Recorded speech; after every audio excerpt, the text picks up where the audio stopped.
Hi, this is Miss Goodale, and today I'm going to be talking about exponents, or what we call powers. So they can be called either exponents, they can be called powers of a number.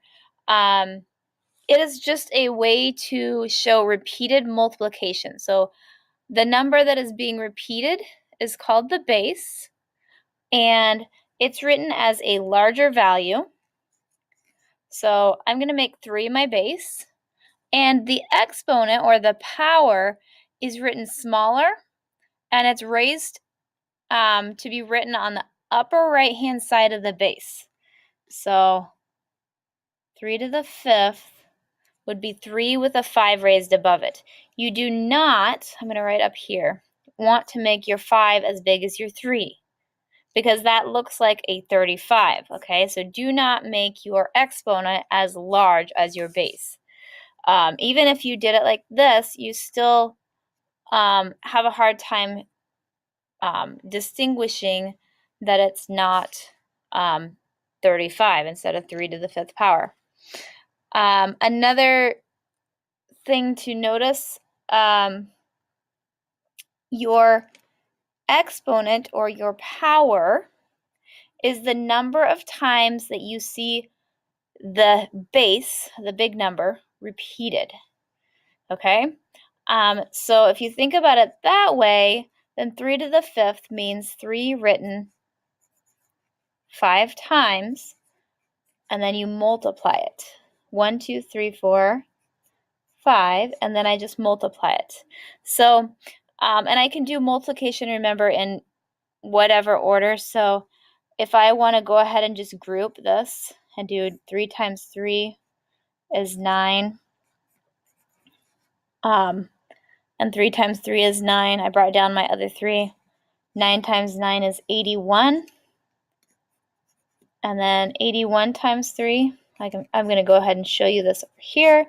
That's 243. So my answer to 3 to the 5th power is 243. One thing that I see as an error that people make is multiplying the base times the exponent, which is going to get you 15 instead of 243. So that's a big difference. Make sure you are multiplying the number times itself that many times, not times the base. Okay, so it's times itself. That's an exponent. Sometimes you'll see a number that we called squared. So if I said 4 squared, that just means 4 to the 2nd power, or 4 with a raised 2, which means that my 4 is repeated 2 times. 4 times 4, and that's just 16. Another one, if we have a number to a 1 power, so let's do 9 to the 1 power, that's just the number itself because it's only repeated 1 time. Okay, let's do another example with exponents kind of like this. So let's just do 2 to the 3rd, which is one that eventually you kind of get used to doing and you know off the top of your head after you've done 2 to the 3rd power so many times. But if we do 2 times 2, that's 4. And then 4 times 2 equals 8. So 2 times 2 times 2 is 8. 2 to the 3rd is 8. One more. I think we'll do 5 to the 4th power. So 5 times 5, 1, 2, times 5 is 3, times 5 is 4. So we have 5 repeated 4 times. Again, 5 times 5 is 25, and then I'm going to do 25 times 5, which is 125. And then 125 times 5, which is 625. So the answer to that one is 625. One more thing that you may run across, so I talked about 9 to the 1 power. If I had a number to the 0 power, so 9 to the 0 power, that actually equals 1. If I have 4 to the 0 power, that equals 1. If I have 3 to the 0 power, that equals 1. Okay, any number to the 0 power equals 1. Okay, so next, I'm going to conversely talk about if you start with the answer and you want to find out what to write as the number with the base. Just a process to kind of go through to find that, and I've kind of prepared a few examples.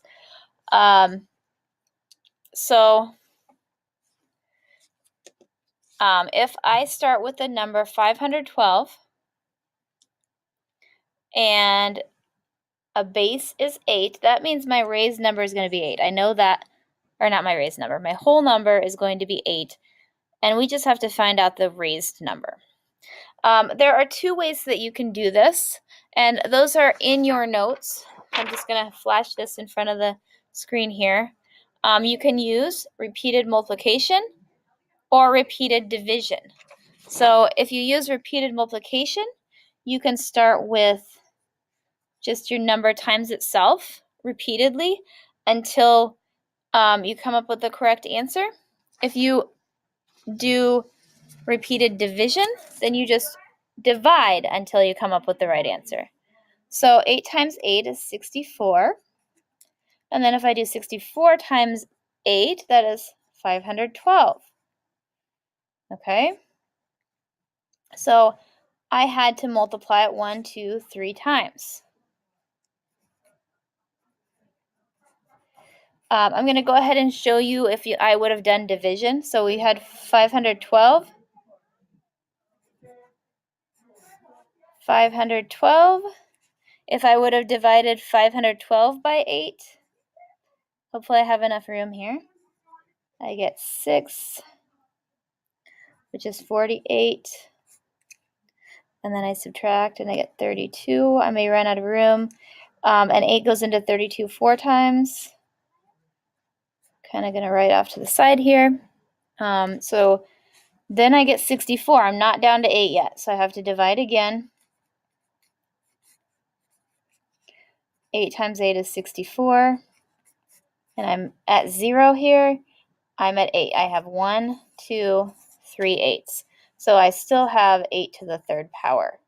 So either I divide until I get down to that number, the original number, or I keep multiplying until I come up with the number that I started out with. I'll do one more example, 256, if the base is 4. So let's just do 4 times 4. Actually, let's start with division instead.